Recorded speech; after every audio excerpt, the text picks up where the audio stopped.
Hello, everyone.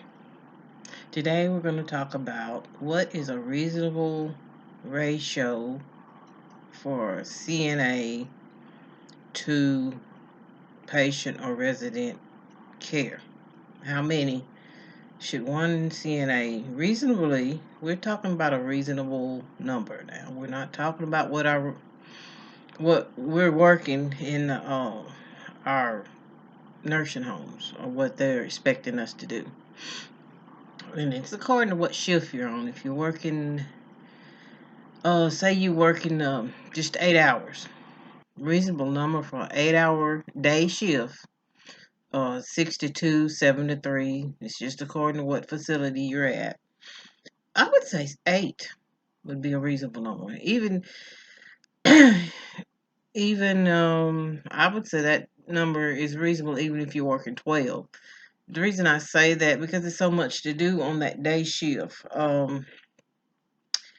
It's just you got 3 meals. Well, if it's 12 hours, you'll have 3 meals. If it's 8 hours, you'll have 2 meals.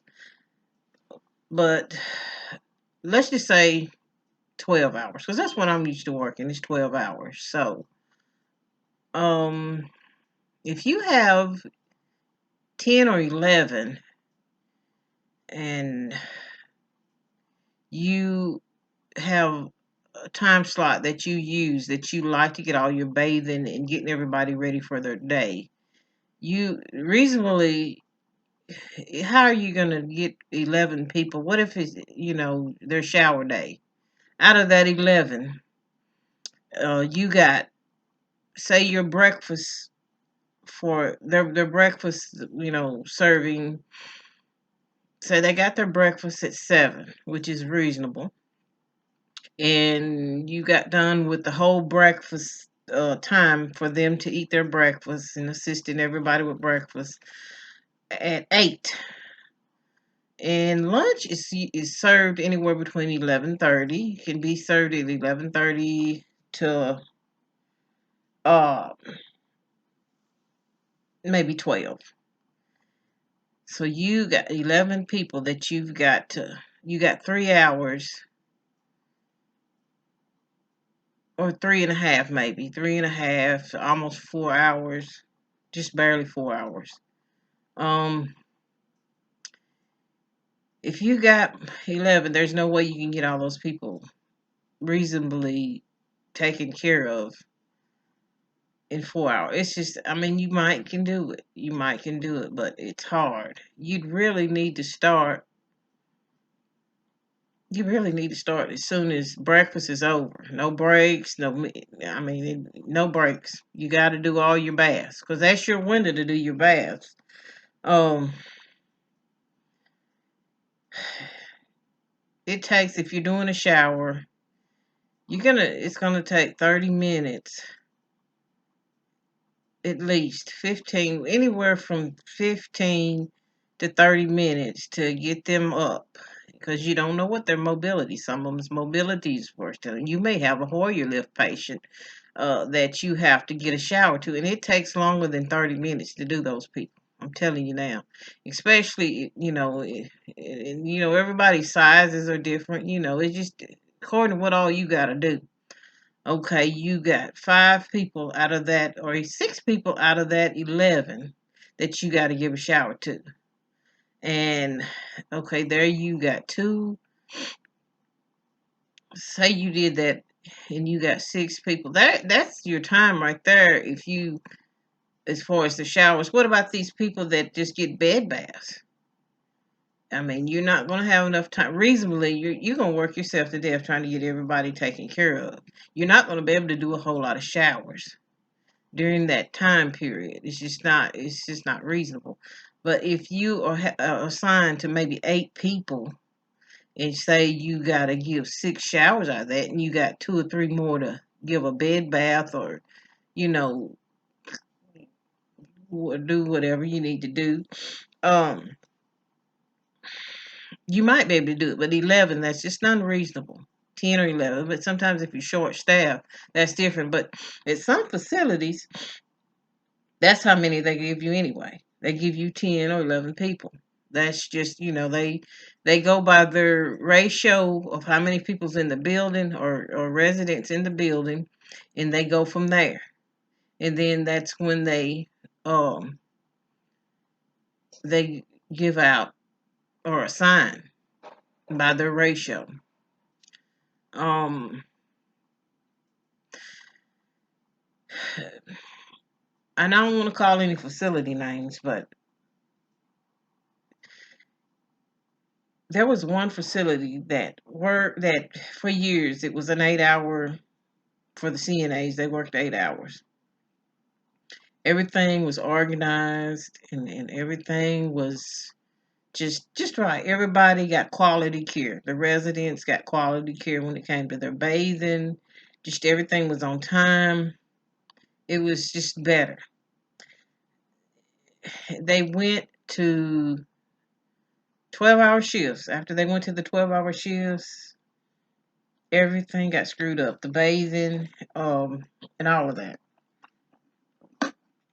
It got screwed up. The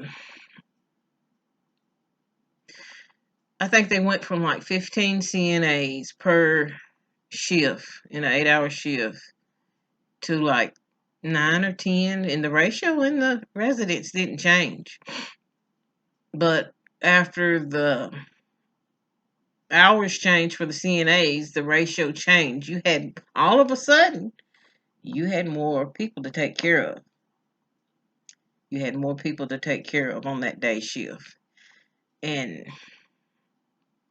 ever since that facility did that, the quality of care for the residents have really diminished. I mean, it's not as good. It's all, but you got to think about it. A lot of these nursing homes, the overhead, they're thinking about that bottom line, the money, and the quality care goes out the door. And if there's nobody to catch their hand on it, they get away with it. They get away with it.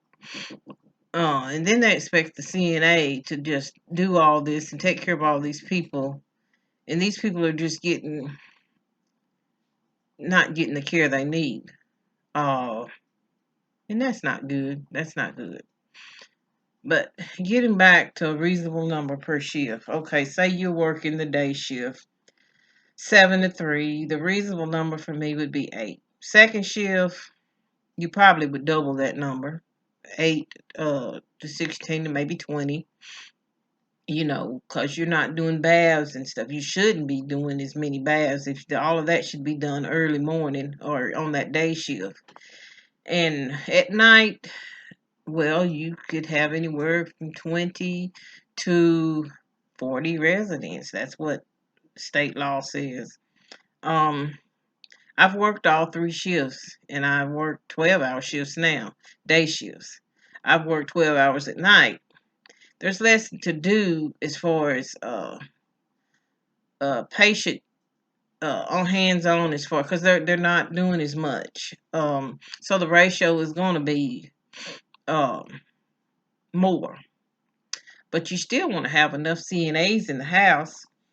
If something happens, like if somebody calls out, you don't want to have 3 CNAs in the house or 4 CNAs in the house of 100 people.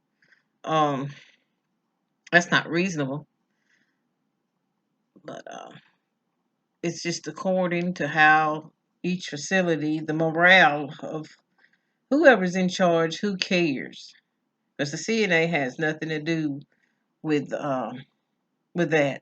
But a lot of times, if you got a lot of residents to take care of on the day shift, sometimes you have to work that as if you're doing around.